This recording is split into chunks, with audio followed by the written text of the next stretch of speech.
여러분 반갑습니다. 밥상머리 뉴스 김병조입니다. 2021년 6월 첫째 주 뉴스 브리핑을 시작합니다. 먼저 지난 한 주간에 있었던 주요 뉴스입니다. 첫 번째 헤드라인은 이마트가 건강기능식품 자체 브랜드를 론칭했다는 겁니다. 론칭하면서 9개 신제품을 내놨는데 특징이 뭐냐? 가격이 합리적이라는 것입니다. 이것이 뭘 의미하는지 잠시 후 뉴스 인사이트 코너에서 한 걸음 더 깊이 들어가 보도록 하겠습니다. 두 번째 헤드라인은 오인하기 쉬운 컨슈머 식품에 대한 규제를 추진하고 있다는 겁니다. 컨슈머 식품이라고 하면은 구두약 초콜릿, 딱풀 사탕, 유성매직 음료수처럼 원래는 생활화학 제품의 상표나 포장을 식품에다가 갖다 붙인 겁니다. 이렇게 하면은 재미 요소가 들어가서 매출 증대에는 효과가 있습니다. 그러나 인지력이 약한 아동들은 이걸 원래의 생활화학 제품을 먹는 식품인 줄 알고 섭취를 할 가능성이 있어요. 굉장히 위험합니다. 그래서 국회에서 이걸 생산 판매를 하지 못하도록 하는 법률 개정안을 추진을 하고 있습니다. 국회 본회의까지 통과할 수 있을지 한번 지켜보겠습니다. 세 번째 헤드라인은 CJ제재당이 B2B 시장을 새로운 먹거리 타겟으로 삼고 있다는 겁니다. 지금까지는 가정 간편식으로 상징되는 B2C 시장을 공략해 왔어요. 그래서 상당한 성과를 보였습니다. 근데 이제는 눈길을 B2C가 아니라 B2B로 옮겼다라는 것입니다. 자, B2B 시장이라고 하면은 외식, 급식, 배달식 이런 걸 말하는 겁니다. 그런데 이번에 프리미엄 브랜드를 하나 내놨어요.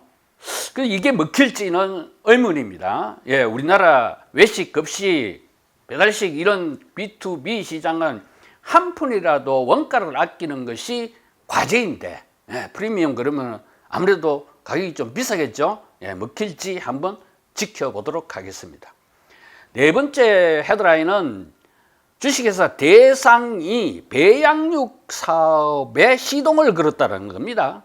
배양육이라 그러면 뭐냐면은 살아있는 동물체의 세포를 배양을 해서 가축 도축하는 그런 과정도 없이 오로지 바이오 기술로 고기를 생산해내는 이른바 인공 고기를 말하는 겁니다. 최근에는 이제 식물성 단백질을 활용해서 고기의 식감이나 맛을 구현해내는 그런 대체육은 많이 지금 발달해 있습니다. 그렇죠? 그러나 그거하고는 또 개념이 완전히 다른 겁니다. 미래지향적인 그런 단백질 식품 개발 사업인데 앞으로 2030년이 되면은 전 세계 육류 시장의 10%를 이 배양육이 대체할 것이라고 하니까 굉장히 미래지향적인 사업입니다. 어떻게 전개되는지 한번 지켜봅시다. 마지막 헤드라인은 경기도 공공배달앱 배달특급이 출범한 지 얼마 됐다고 벌써 민간 배달앱을 흉내내고 있다는 겁니다. 공공배달앱의 존재의 가치는 사실은 소상공인 보호에 있습니다. 그런데 민간 배달앱들이 그동안 해온 전형적인 마케팅 수법인 프랜차이즈 기업하고 손잡고 할인 이벤트를 하기 시작했다는 겁니다. 프랜차이즈 업체들하고 손잡고 할인 이벤트 하면은 개별 소상공인 자영업자들은 가만 앉아가지고 선의의 피해를 보는 겁니다. 그러니까 뭐냐, 프랜차이즈 치킨 업체와 자영업 치킨 업체 간에 같이 소상공인이기는 하지만 그 사이에서도 차별을 조장하는 행위를 하고 있다. 그래서 저는 바람직하지 않다라고 봅니다. 배달특급 초심으로 돌아가시길 바랍니다. 다음은 뉴스 인사이트 코너입니다.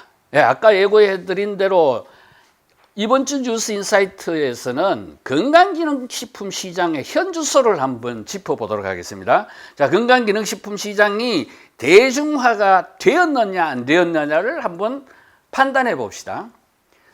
시장이 대중화되었느냐 안 되었느냐를 알려면은 세 가지 조건이 갖춰져야 됩니다. 저는 그렇게 생각합니다. 자, 첫 번째 조건은 뭐냐?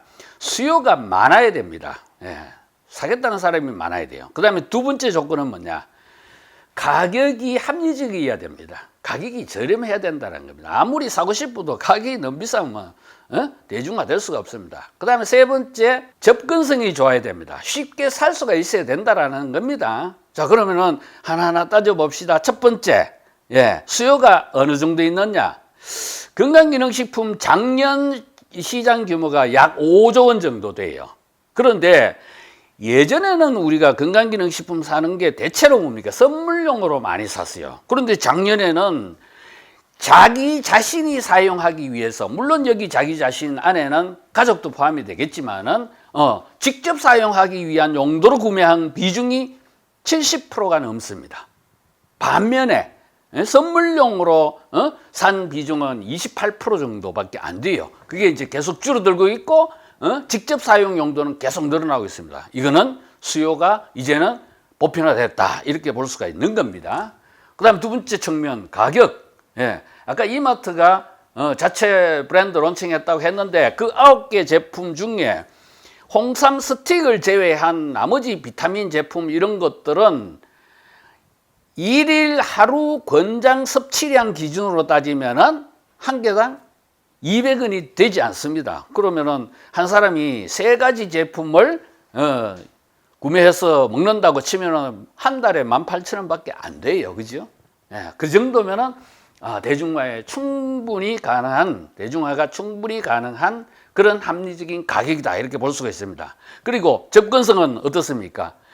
건강기능식품은 옛날에는 전부 뭐 다단계로 판매했어요. 그게 1단계예요. 그 다음에 2단계는 뭡니까? 건강식품 전문 로드샵 또는 약국, 이게 이제 판매 루트였어요. 그런데 지금 3단계, 지금 현재는 어떻습니까? 바로 이마트 같은 가장 대중적인 할인마트에서도 판매하고 있고, 심지어는 편의점에서까지도 판매하고 있습니다.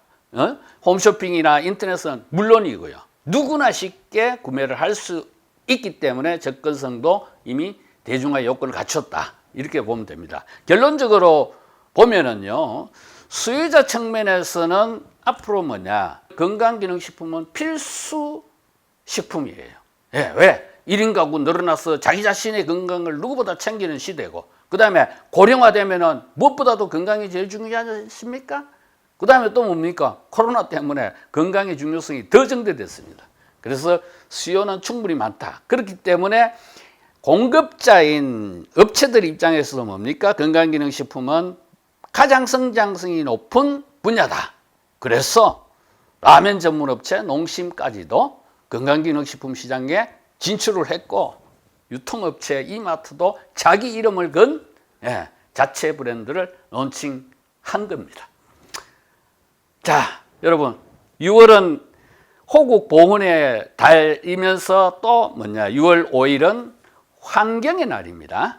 그래서 호국 보훈의 달에 우리 숭고한 선열들의 정신을 기리는 한편으로는 또 뭐냐면은 환경을 고려한 소비 생활에 여러분들 모두 같이 적극적으로 동참하자는 말씀을 드리면서 이번 주 순서 마치겠습니다.